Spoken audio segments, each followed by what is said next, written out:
Welcome to the Stumbling Spirit, contemplations on the path of resilience. Whether you realize it or not, you are resilient. It's your birthright. As you take in your next breath, know this truth. It's not only about your capacity to overcome difficult situations, but it's about your courage to do the necessary work to heal, learn, grow, and move forward. What you gain is invaluable wisdom. And it's through these hard stumbles in life that we often discover a new purpose that aligns with our spirit. My name is Fabio da Silva Fernandez, Reiki Master, Mindfulness Coach, and Mystical Explorer. Join me as the Stumbling Spirit podcast highlights the lives of extraordinary people like you, sharing transformative stories and beneficial practices of resilience to guide you on your wellness journey.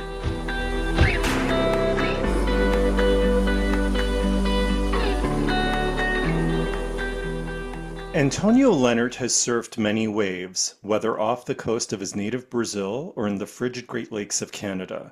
Antonio channeled his passion for riding waves into a successful surf school with his husband, Lucas. Sadly, tragedy struck just before Antonio's 40th birthday when his partner passed away to cancer. His profound loss took Antonio on an odyssey of deep healing, self-discovery, and transformation that inspired a new purpose.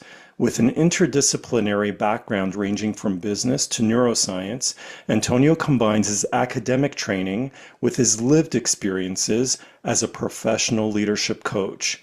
Antonio Lennert is here to talk about life's ebb and flow, his journey through grief, and his integrated coaching practice called The Ride-In. It's a pleasure to welcome to the show, Antonio. Hi, Antonio. Hey Fabio, how's it going? I'm doing well. It's such a pleasure to have you on. Yeah, it's an honor to be here. I had goosebumps listening to your introduction. This is the first time that I agreed to be on a podcast since Lucas passed away, and it took me a while to actually feel comfortable. And when you reached out, I just knew the time was right. But when you described my journey, I couldn't help but just to feel this beautiful emotion and goosebumps. And I was like, wow, here we are on the other side. So it's an honor to be here with you today. That really means a lot. It's an honor to have you on the show as well. And I do want to extend my condolences to you for the loss of Lucas. Thank you. I appreciate that. I want to start first by talking about your passion for surfing and where that came from and how that emerged in your life. Can you share a little bit about that story? Yeah, absolutely. So I was born in southern Brazil, a small town near the ocean called Joinville. And we would spend our summers on the beach in this little island called São Francisco do Sul.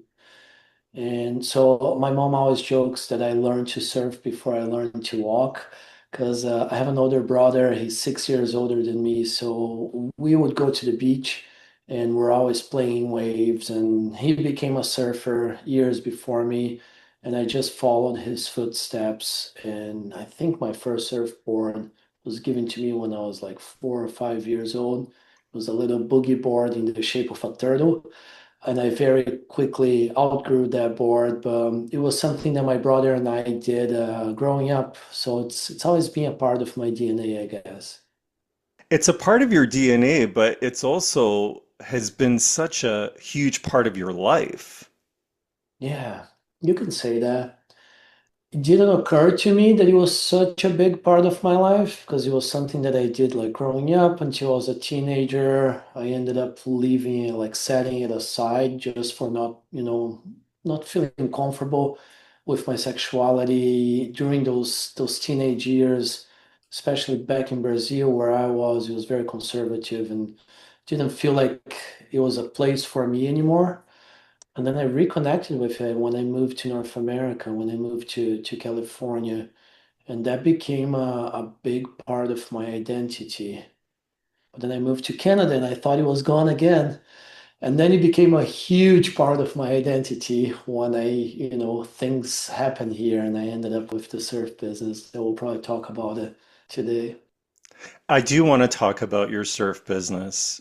I first want to learn more about Lucas. I had the privilege of meeting him, but I'm wondering if you could tell a little bit about who he was and how you met him. Lucas was an outstanding human being. He was a very special person. He was a Renaissance man. He was a man of many things. He was a surgeon, a pediatrician, a fine art photographer, a surfer, a triathlete, and the list goes on and on and on. But over and above that, he was a beautiful soul who just lit up every room he walked into. And you had the pleasure of meeting him, so you probably felt that in his presence.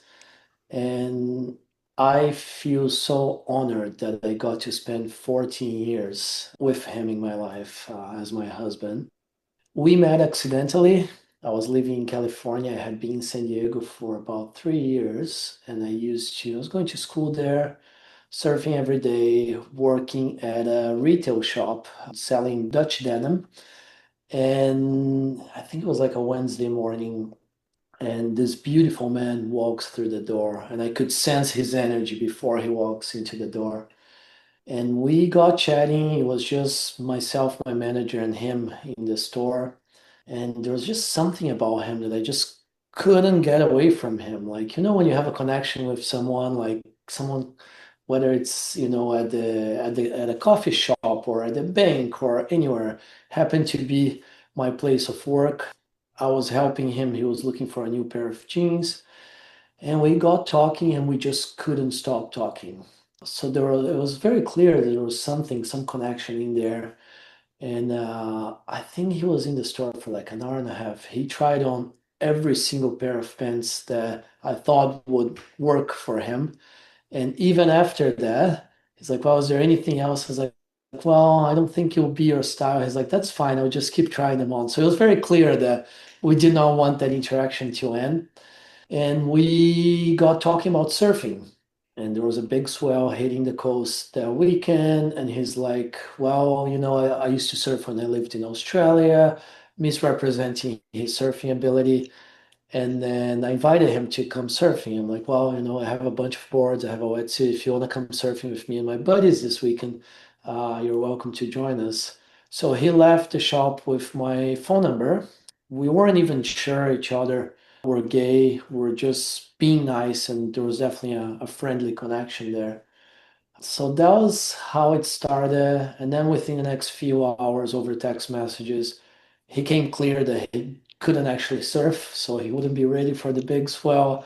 And we figured out that we're actually really interested in each other. So we ended up going to watch the sunset by the beach that night. And that's how it all started. That's really beautiful. You describe him as a Renaissance man, and I really love that description. And he was actually a really accomplished photographer as well.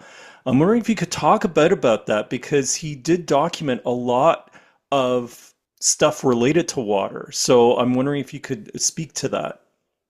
Absolutely. So I feel like in his life, there were two very clear paths. There was the artistic path, the photographic path, and the medical path. So his grandfather was a cardiologist. His father and his uncle were both orthopedic surgeons. He ended up becoming an orthopedic surgeon. And then his grandfather was really into photography. I actually have his grandfather's Leica, his old camera. It's like from the 50s that it ended up with me after he passed away. And his little brother, Matt, is actually a professional photographer as well. So there's always been medicine and photography in his life. But when I came into his life, it was definitely the medical life that he was living. He had just finished his residency, he was getting ready for his final exams, he had his fellowships lined up. And he had this need for this artistic word. And I think that's where we came together because, I'm a graphic designer. I was the artsy kid. I was the surfer. So there was something that brought us together that I think like my life fit into his life and vice versa. But the photography thing, he was actually encouraging me with my photography and my craft.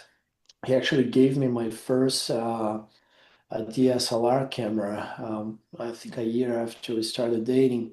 And funny enough, he started using that camera more than me. So there was something about him and the camera that he just really enjoyed taking photos. And he had a great eye for really capturing things that not everyone would see, just like in a different way. But the water photography started with his inability to surf. So we started traveling together a lot. I actually I started teaching him to surf and he got decent enough, but it was very clear that he wasn't comfortable being out there with a board.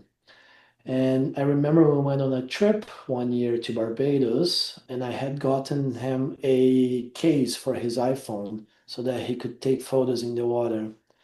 And we went out and surfed for, an hour or so. And the waves started to get a bit bigger. He got a bit scared. He's like, hey, I'm gonna go grab the camera and take some photos of you surfing.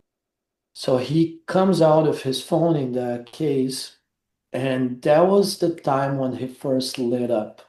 Because there were a combination of a few things that came together. The athleticism that he had, his passion for the water, that he was a water baby as well. His mom is from the Bahamas, so he grew up in the Caribbean. He was a water polo player throughout high school and then university as well.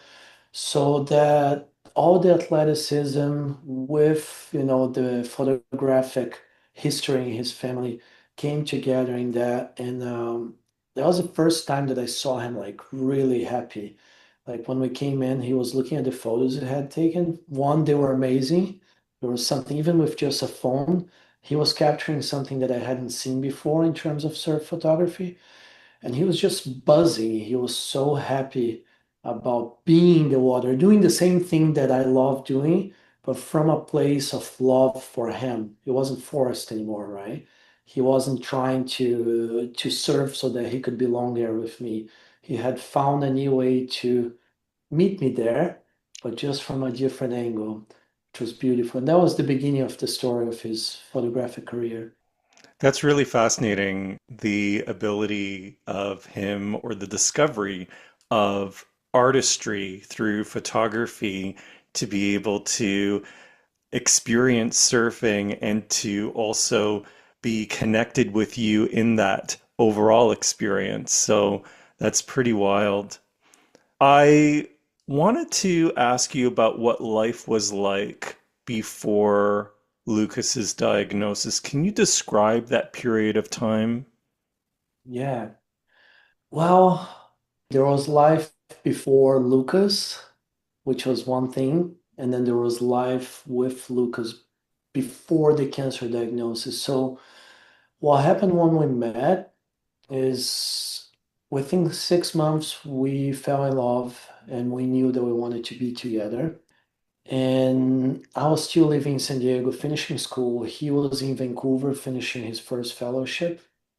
And he came back to San Diego. We fell in love. We decided to make it work. Had no idea how we're going to make it work, but we decided that we wanted to be together.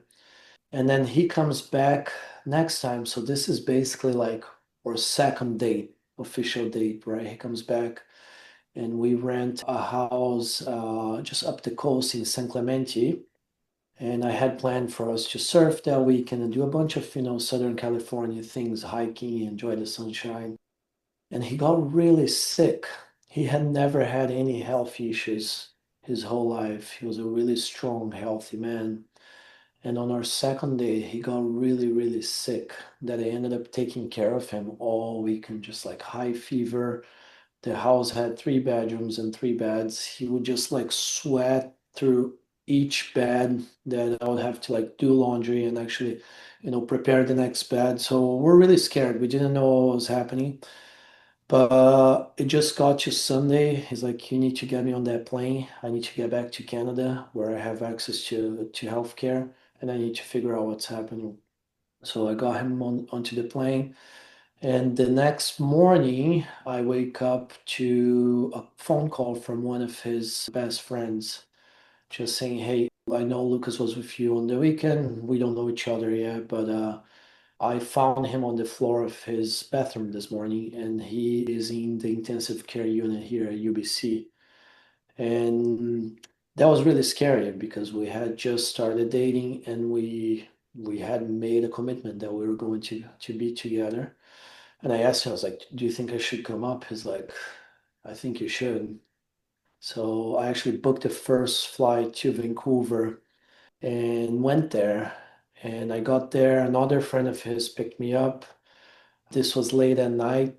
At the same time, his mother and his brother were flying from Ottawa to Vancouver.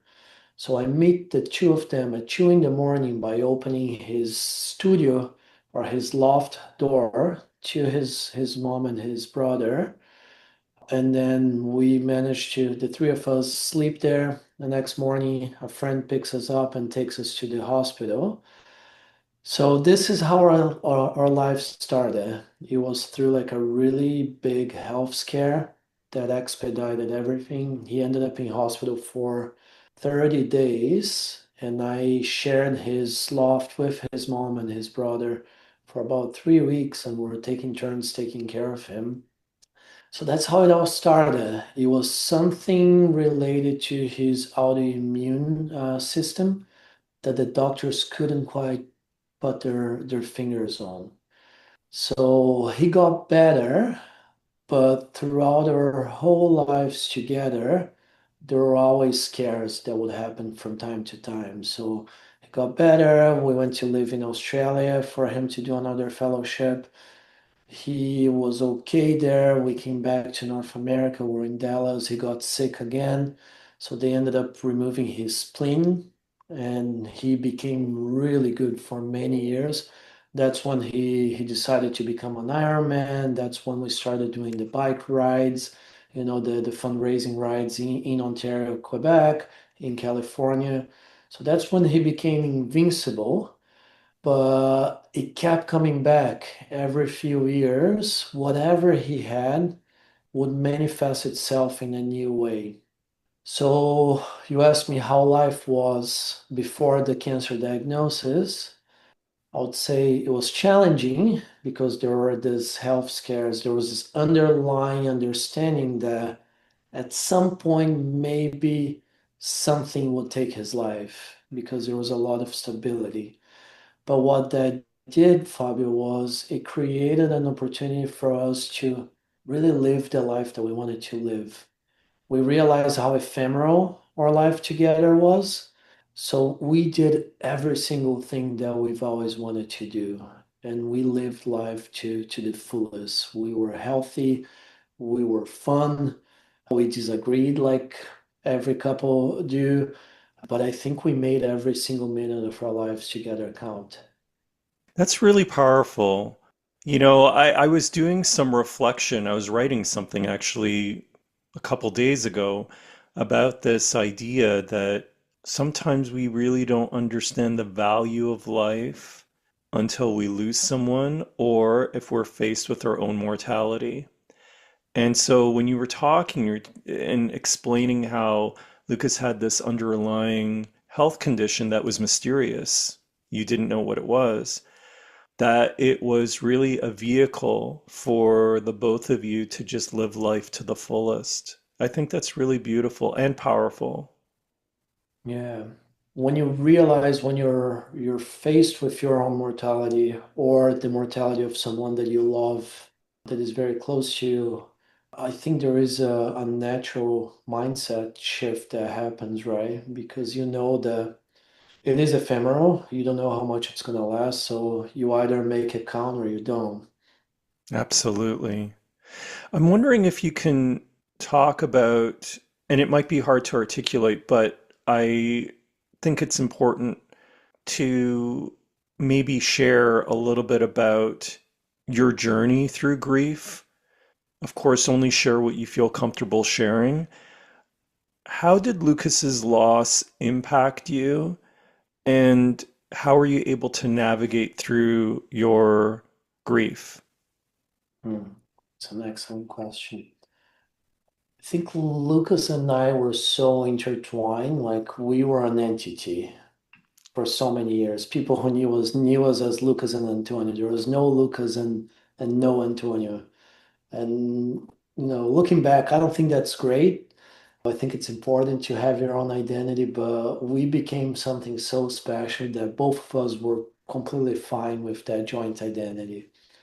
So when we received the diagnosis, when we were living in Hawaii on the North Shore of Oahu, I was completely lost because I knew that it wasn't just my lover who was dying, like a part of me was dying with that, right? My sense of identity. Like I really had no idea who I was without him. And I remember just before we left Hawaii to come to Canada so he could get the treatment that he needed, we already knew what was going to happen, but he had committed to trying everything for me and for his family. And I remember we went on this hike to Cayenne Point, which is, I got really into Hawaiian folklore when we were there. So I was reading a lot about Hawaiian culture, and there's a lot of similarities with one of the things we practice in Brazil. And Hawaiian people believe that that point is where the spirits leave the physical world when they transcend. And I kept telling Lucas about that. And the whole time he didn't want to hike to the point. But before we left, he asked me to go to that point. He's like, "Do you think we can go there? I don't think I can get to the end, but I think just, doing going as far as I can would be amazing." And we went, and I think he made about a kilometer into the the 5 or 6 kilometer. And he's like, "I think this is as far as I can go." And we sat there, and it was the first time that I really had a meltdown since the diagnosis because it really hit me what was going to happen and the process that I was going to go through. And I remember telling him, I was like, I don't know what's going to happen. Like, I can't live without you. I don't know who I am without you. And his words were, he just like held me and it's just like, you have nothing to worry about. You are much more than me or much more than the two of us. And rest assured, from wherever I am, I'm going to be right next to you, guiding you through. And I'm getting emotional just thinking about that because I truly felt him and still feel him around, all the time, especially in the difficult times. But the grief, I think, it started with that realization there of what was going to happen. And I just knew that I was embarking on a process, a journey that would take years. It wasn't going to be a 3 month recovery thing. It was going to be years, maybe even a lifetime. And I think what I did that really helped me was not to push it aside, not to avoid, but really give into it. I just accepted what I was faced with and I just let go of control and I just said, whatever is going to happen, I am going to find the support system that I need to get me through this. And that started by, assembling his family, the support system to help with the care for his final days. It meant reconnecting with my psychotherapist in Brazil and starting to prepare for that process with him. So he specializes in grief and he really helped me set myself up for what was going to happen. And then as it unfolded, I think the biggest thing was not resisting any of it. Just really allowing myself to be held, allowing myself to be supported by everyone around me, and really feeling it. Like, not pushing it aside. Like, there were days that I cried, from when I woke up until I went to bed. And that's what I needed to do that day. So it was a long process, but I think what I really learned from that process was to not resist. Grief is a part of life. We're going to deal with it multiple times in our lives in different ways, right? It's a bad breakup. It's a friendship that ends. It's moving to a new country and, having to grieve the life that you left behind. It's the loss of a loved one. It's the loss of a father, a sibling. So it really taught me a lot about who I am and how I should live my life. It sounds like the both of you supported one another, even though he was the one going through the illness, that you both were able to be there for one another, in addition to the fact of you having the awareness of building a support team around you to be able to prop you up and help you navigate through the unimaginable emotions of understanding that your partner is slipping away. That really takes a lot of self-awareness to be able to do that.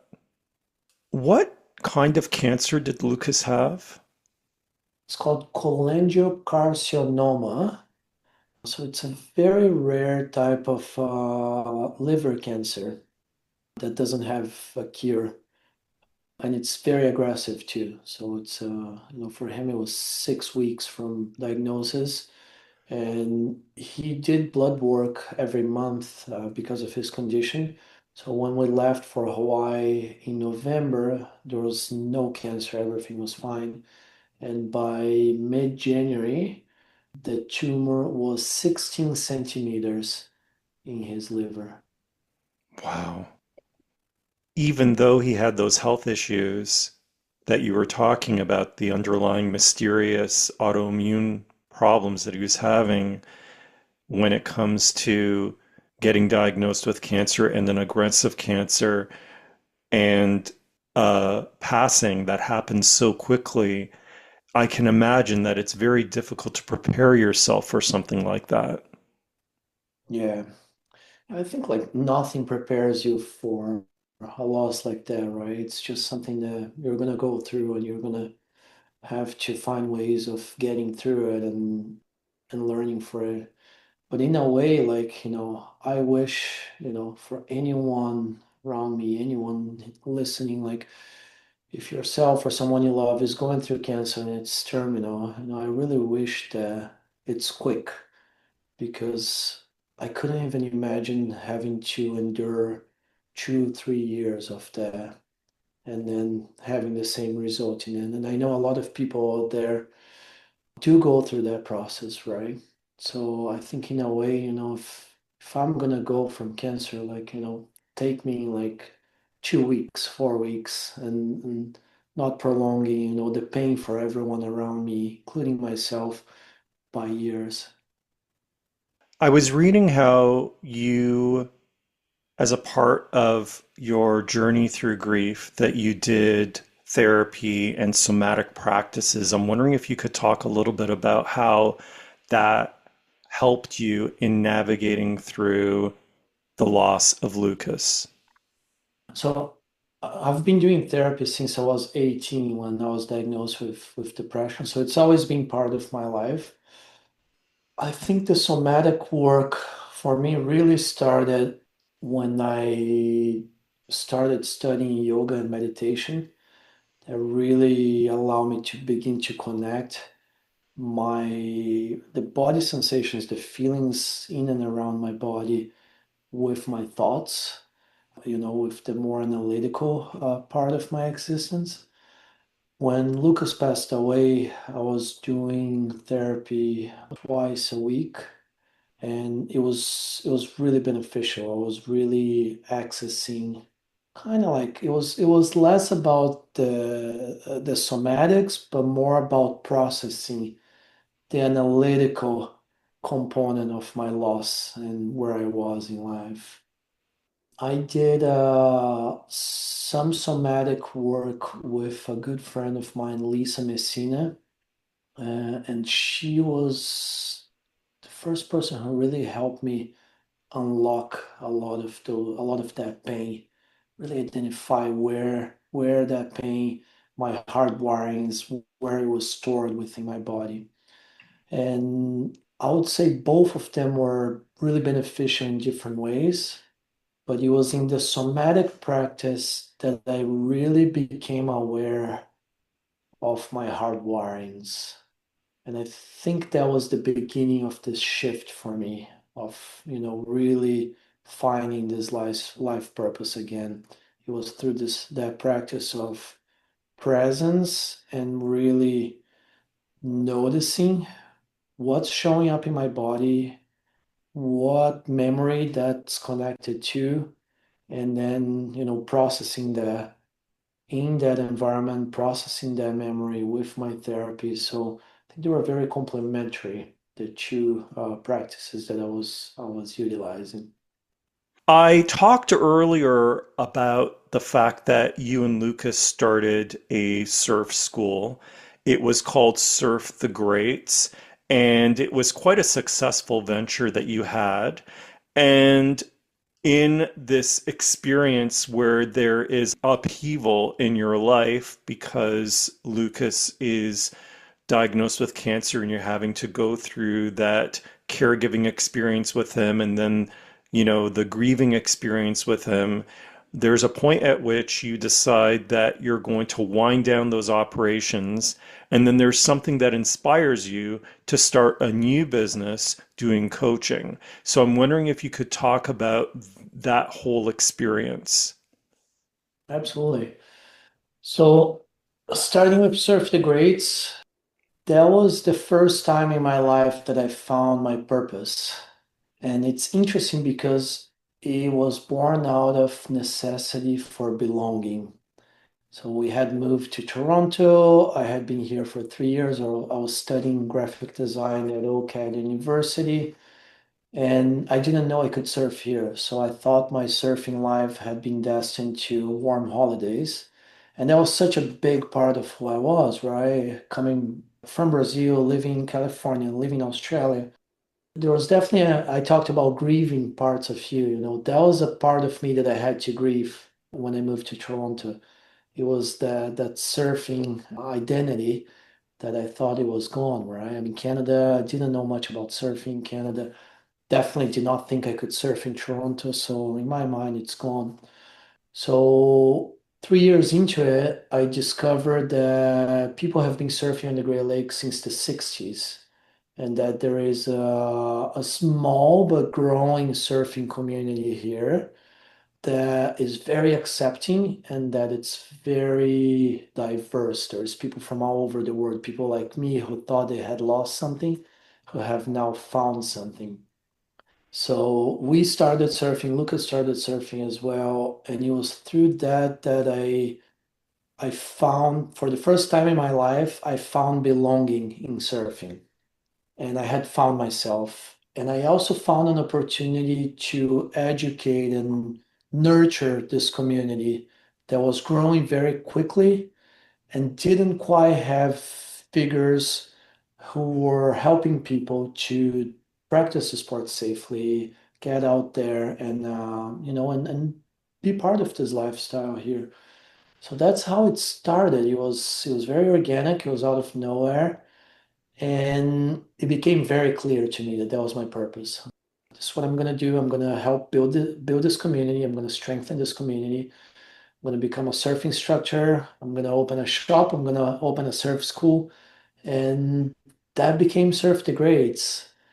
It became something pretty big very quickly, actually. Like we really built something that people started to know, and that community began to grow very quickly. And it wasn't only in Toronto, it was across the Great Lakes, and it was also the connections across Canada. And we were, to my knowledge, the first surf shop, surf business owned by two openly gay men, because surfing is not as free and as welcoming as we might think it is, right? There is a lot of prejudice against anything that it doesn't fit the status quo, that is not the norm. So in a way, through Surf the Greats, we're actually able to help shift the needle a little bit in the surf industry globally. So, there was a domino effect with other small groups, starting in Tofino and starting in the UK and starting in Brazil. So all of a sudden there's like all these, organizations and businesses that are gay owned, that are lesbian owned, that are now promoting surfing, and we are carving our space in the surfing world, right? So I think that was like my biggest contribution to surfing was really putting myself out there and saying, yes, we are a surf shop, we are gay owned. It took us a couple of years to come out as a gay owned and operated business, but I would say that that was, my biggest contribution. So Lucas and I build this together, right? It becomes part of my purpose. It was all from the need to belong somewhere, and that's how I found belonging in Canada. That's how I found belonging in Toronto. After 8 years with the business, Lucas gets sick and we come back and he passes away. In the beginning, like I couldn't even face our community, right? Like I couldn't be held. Like I couldn't allow myself to be held. By now, I'm one of the leaders of this community. Everybody knows me, and everyone wants to show up for me, but I can't even receive that. So I really had to take my time and process it. A few months into it, I was able to show up for the community. We did a big paddle out ceremony to scatter his ashes at Scarborough Bluffs, and that was beautiful. It was like 100 people there. We all paddle out on our surfboards, and I really felt the strength of that community, in coming together to support me, to support the family, to support our friends. And people loved Lucas as well, right? He was a key member of that community. So after he passes, a part of me died, right? So there was this whole identity that I had built with him, this belonging that I had found here. And all of a sudden that was gone. And what it created was this gap in my life and that I had to fill. But I didn't even know who I was anymore because I didn't have my entity anymore. So I realized that on top of my grief, I was gonna have to go through a really deep and long road of discovery again and really figure out, okay, so who is the Antonio at 40 years old without Lucas in his life? In a country that wasn't his originally, a country that he found belonging through something that may not feel as right anymore. So that was when the real deep work started. And again, the therapy was a component, the somatic work was a component. I really gave into other possibilities for healing. So I went and saw a shaman in Brazil and did my first ayahuasca ceremony. And I knew I needed that. That was something that had been present in my life my whole life. And I've always had the utmost respect for the plant and I never felt ready. And it was when I had hit the rock bottom that I knew it's time. I felt the calling and I went. That was like part of, the really getting to know myself. At the same time, I was invited to join this entrepreneurial organization. And there I also started learning who I was again as a person, as an entrepreneur. And we have this peer-to-peer coaching environment there called Form that I learned the methodology and I really started to see the growth, not only myself, but in everyone around me through this platform that we can all come together and peel off the layers and show up with vulnerability, really showing who we are and, with the support that we have there. So it was like through these things that I started to realize who I was again. And at the same time, it became really clear that that teacher, that professor in me, that mentor had a purpose in my life. that served the greats, my mission there was done. That community is beautiful. It's living on its own. It has multiple leaders carrying it forward. So my mission was completed, but there was a new mission emerging, a mission of really helping other people become aware of who they are, whatever hardships they go through, hold space for them to heal and to really tap into the purpose. What are they here for? So that was part of my journey. I went through that. And through that journey, I realized that I want to help other people. And that's how the coaching business and my coaching practice started. That's really amazing. As you were talking, I was just thinking about how there are certain things that happen in our lives that can be so painful, but at the same time inspire certain actions that can improve our wellness, that can accelerate our spiritual growth, that can also lead us in new pathways through life. And so, as I was listening to you, I was just processing how, in many ways, the ride in, which is the business that you have, the coaching business that you have, would not exist if not for the grief that you experienced. And I'm wondering if you could talk about that dichotomy. Yeah, I think, definitely the grief was what pushed me towards awareness, right? Towards self-awareness, self-discovery, to really go in, take that ride in and figure out what's there, what are my wounds?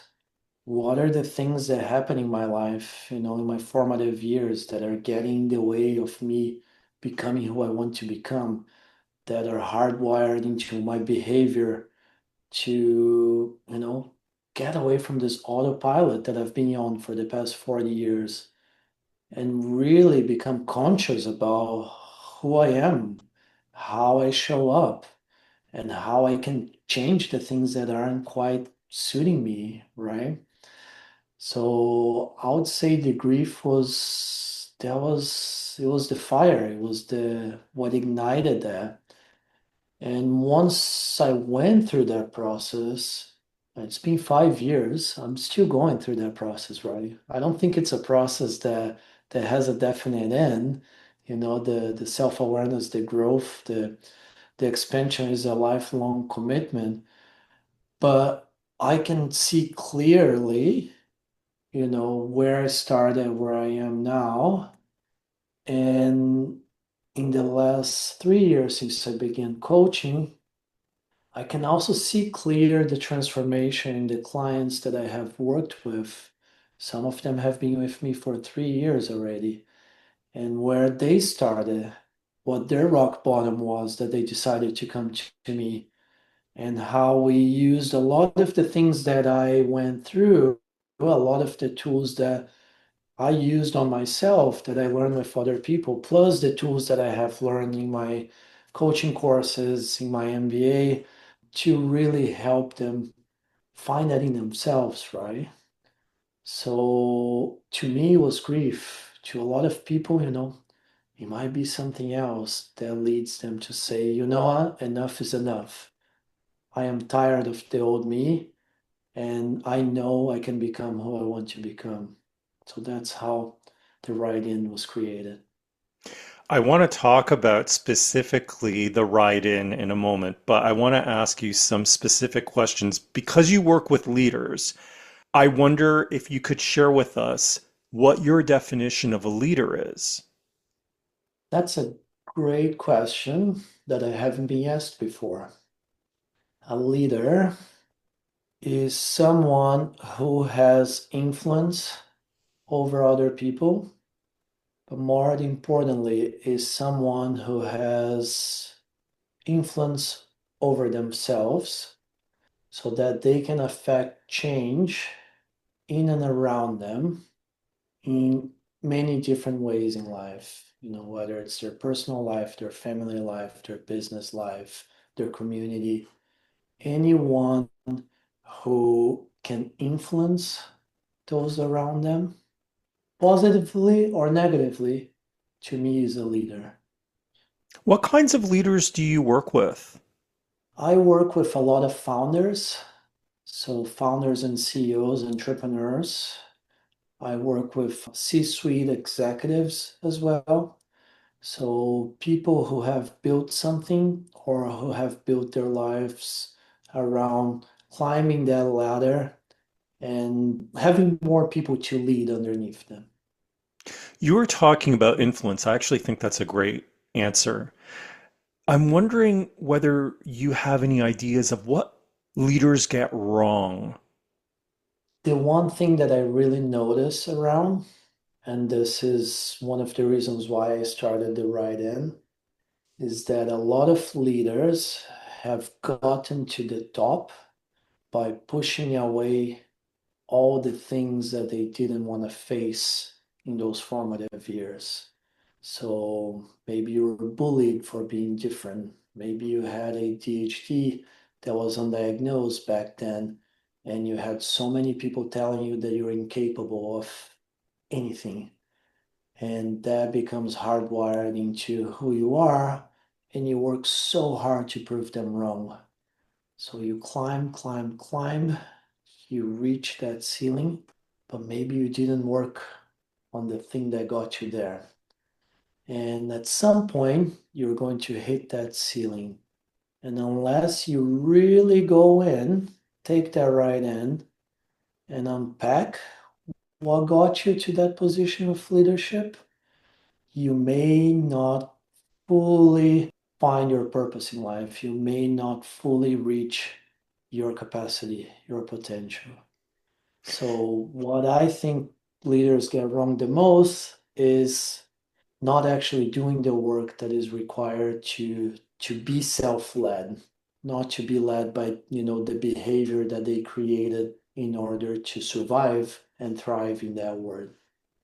What is the manifestation of someone pushing away the things, the memories, the trauma that they had earlier in life? What is the manifestation of that in a leader? Well, I think it manifests in the way that they show up to every interaction, right?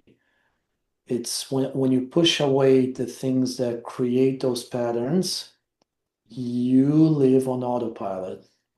You're not actually being self-led. It's not your true self that is reacting to things, that is acting a certain way. All your interactions, your responses are based on whatever created those patterns. So that leader lives 24/7 on autopilot.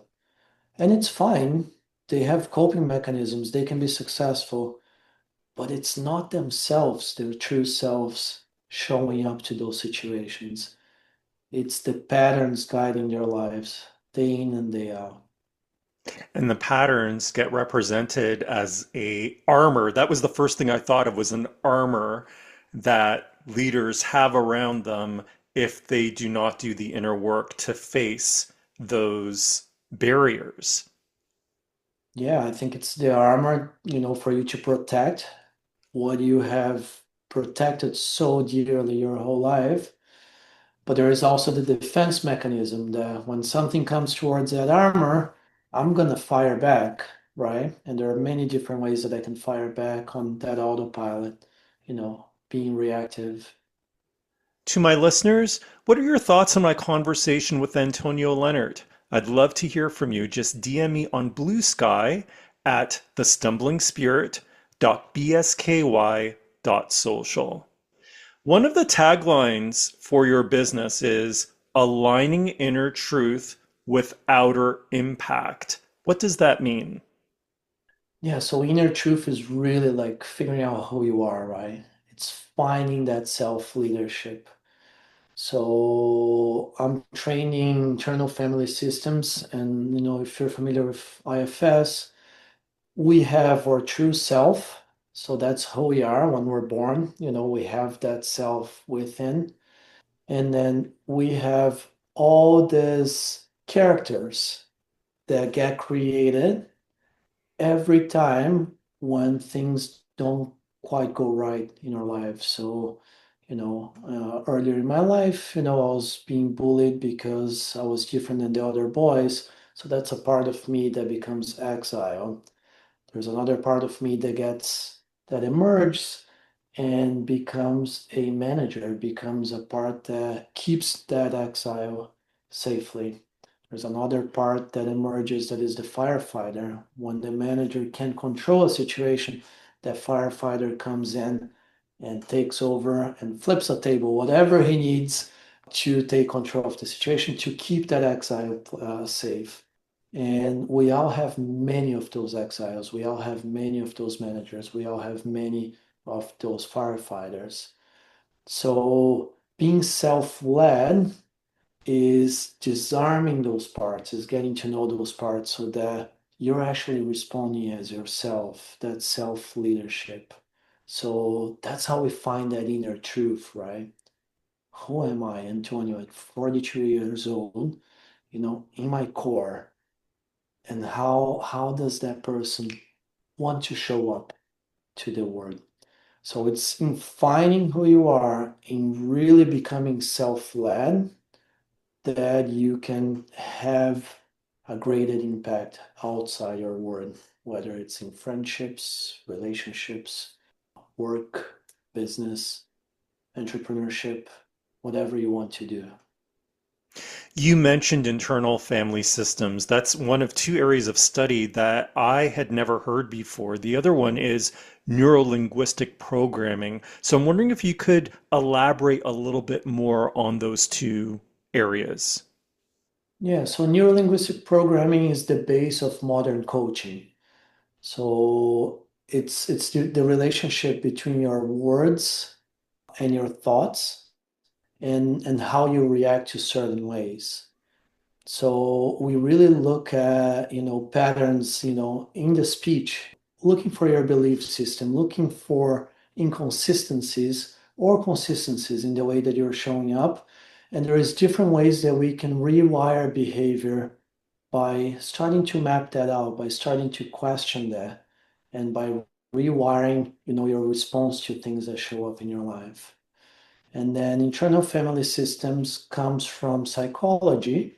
It was developing around the 70s by Dick Schwartz, and he works in family psychology.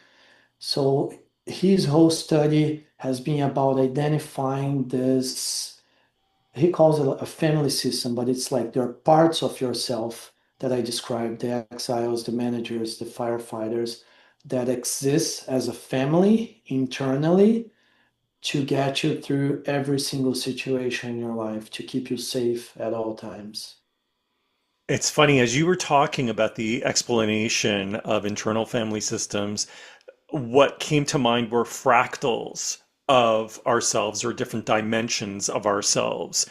And it's interesting for you to describe it in that way because it really does directly relate to your explanation of the blind spot that leaders find themselves in is when they have not come to terms with those various dimensions of themselves and they're not fully integrated as a human being. Yeah, exactly, right. It all becomes with awareness. So, really pausing and making a commitment to become aware of those parts, to become aware of how you're hardwired, to become aware of your behavior, your blind spots. So that's the beginning of change. You talked about internal family systems and neurolinguistic programming. There are two of a variety of modalities that you incorporate into your coaching practice, which I find to be a very unique method of delivery. So I'm wondering whether you can talk a little bit more about your approach. Yeah, so so a lot of my coaching training has been based on neurolinguistic programming. And I've also done some training in internal family systems. And I went that route because of everything that I've tried for my own self-development, IFS has been the one that has brought like the faster and the most impactful results. I have been able to really access parts of me that have been getting in the way of my life, my entire life, and become aware of them and kind of like get to know them to a point they're at bay in different situations, and I can also be self-led. So those are the two theoretical frameworks that I work with. But I would say the thing that is most important about my practice is my embodiment, my presence. And that's something that has taken me 20 years of mindfulness and of all the work that I've done in myself to actually be here with you right now, present. It's like the moment we sat here before we started, you closed your eyes for 30 seconds. I did the same, and I cleared with all my parts, and I asked permission to just be here present with you. And I think this is why this conversation is so rich. And that comes with intuition, right? That comes from practicing presence and really showing up right here, right now. So my process is very customizable to my clients' needs, and it all begins with awareness. When I'm fully present there, I can really understand what they need, and I can guide them to finding that awareness, to finding that presence, so that we can begin to unpack whatever they need to unpack using a variety of tools that I have in my toolbox that derive from all that training that I've taken. You talk about guiding leaders to find their awareness and their presence. What other things can leaders expect from your work? Clarity, and I think a sense of purpose. There are a lot of leaders that have become so successful with businesses, in other parts of life. Maybe they've reached midlife and they still don't have that sense of purpose. That's something that's missing. So that's something that I love working with my clients to, once we unpack all those things, now let's figure out what is your purpose? What is the legacy that you want to live, not leave behind? you know let's identify that purpose and the legacy that you want to live day in and day out, so that you have an opportunity to build that with intention, to build that with clarity, to build that with presence, so that when you get to the end, when you're sitting on that rocking chair and the clock shot is about to go out, you look back and you know that you lived the life that you came here to live. So we've known each other for a really long time, but we also haven't seen each other in many years. And there's a conversation that we had many years ago that I always remember.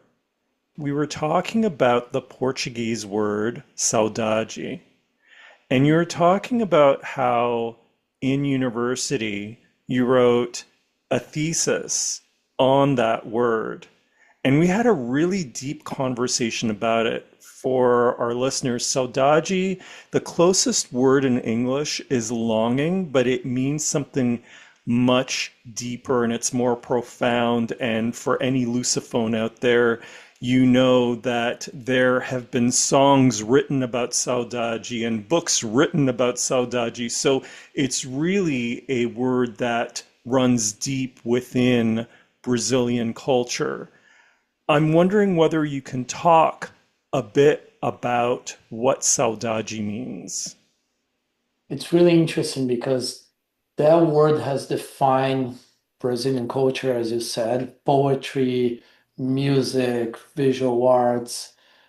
So it started when the Portuguese went to America, landed in Brazil, and they started longing for the life they left behind.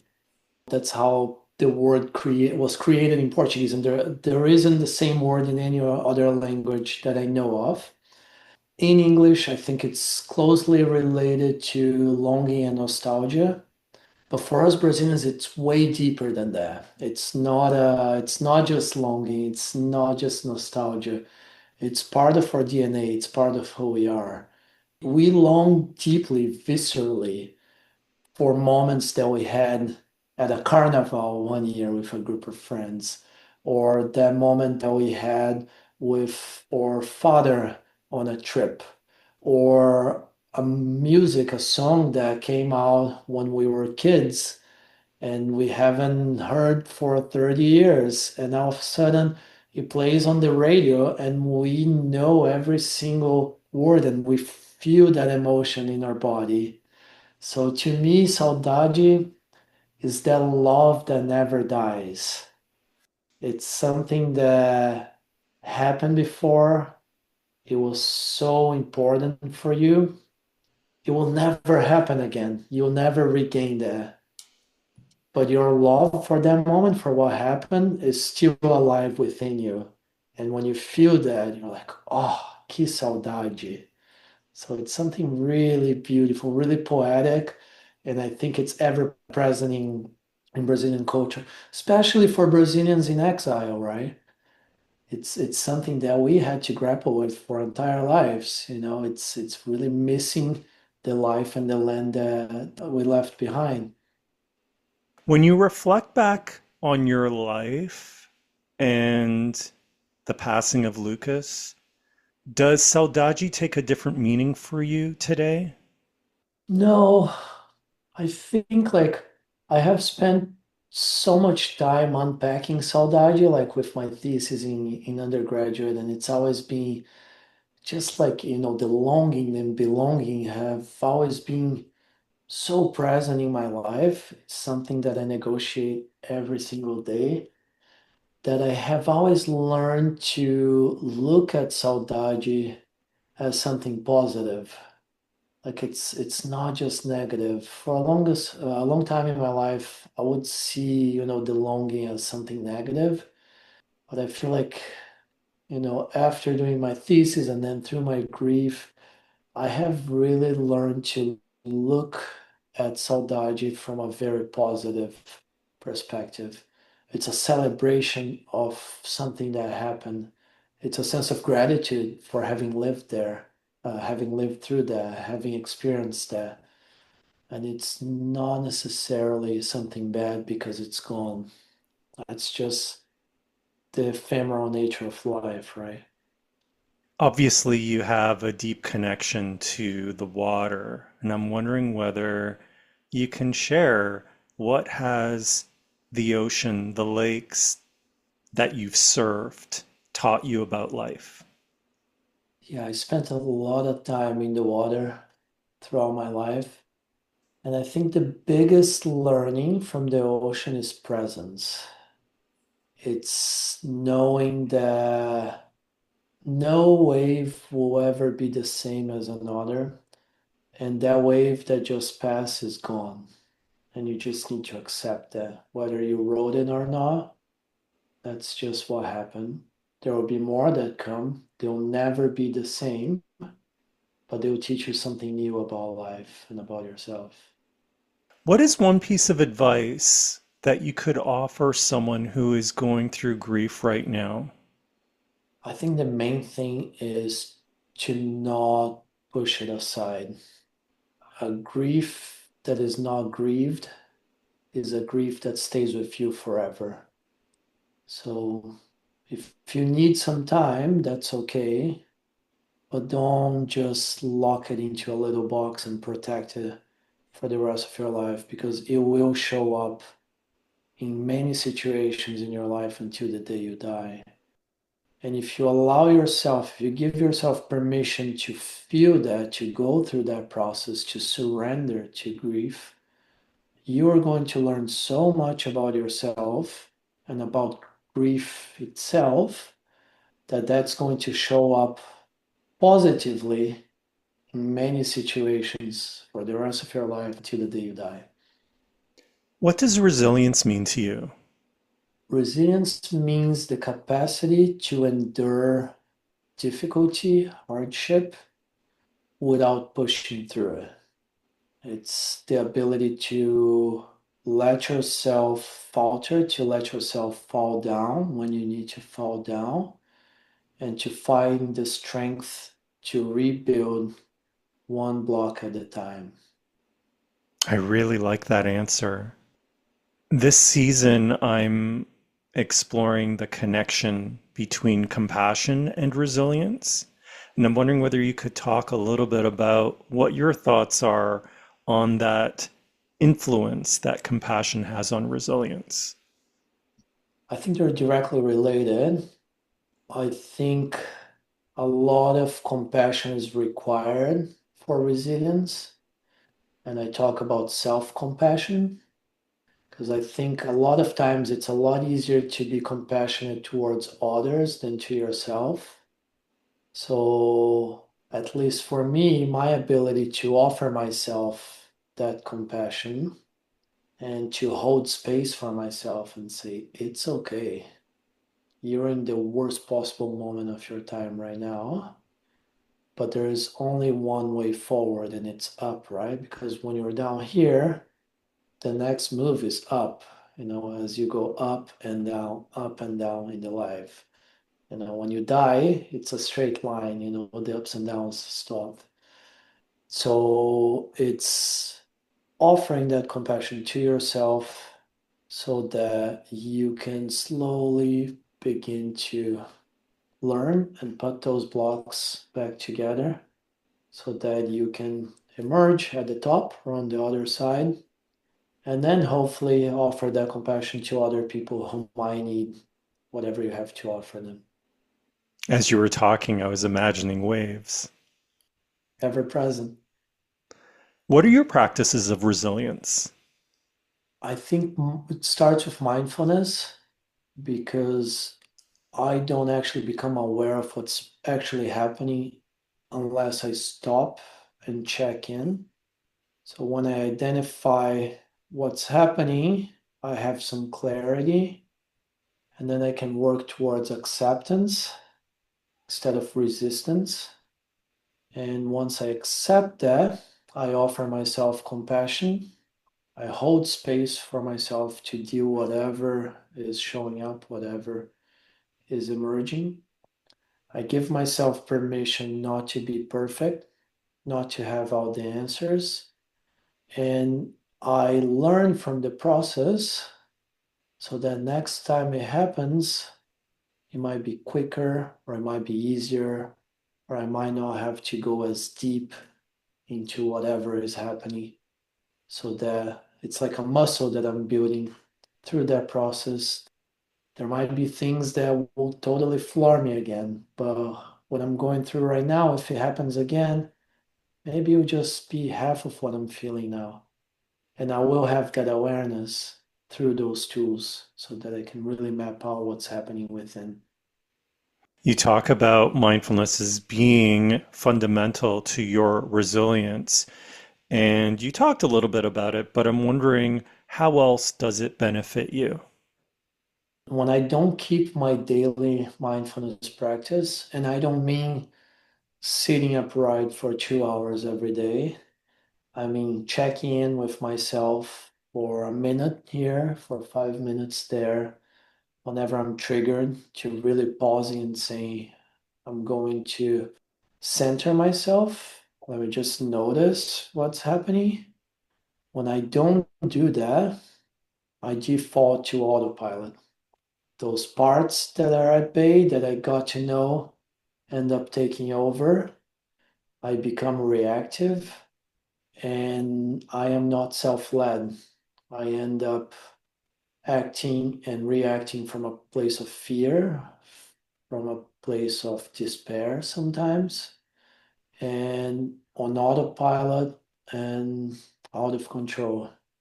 So it's the mindfulness practice that really grounds myself and it makes every single interaction I have, the thoughts in my mind, my work, the meetings, the conversation with my partner, the difficult argument with my father, much easier to get through in a grounded, self led way. How can people reach you if they want to contact you? They can find me on Instagram at Antonio Lennert. They can also go on my company's website, therightend.com, and they can send me an email there, and we can get the conversation started. Surfer extraordinaire Antonio Lennert is a professional leadership coach and owner of the Ride In. Antonio, thank you so much for coming on the show. I really appreciate you opening up and sharing your story of loss, of moving through grief, of your passions in life, and your new purpose. I know that your voice will help a lot of people. Thank you. Thank you, Fabio. It's been a pleasure and an honor. And thank you for holding space for me the way you did.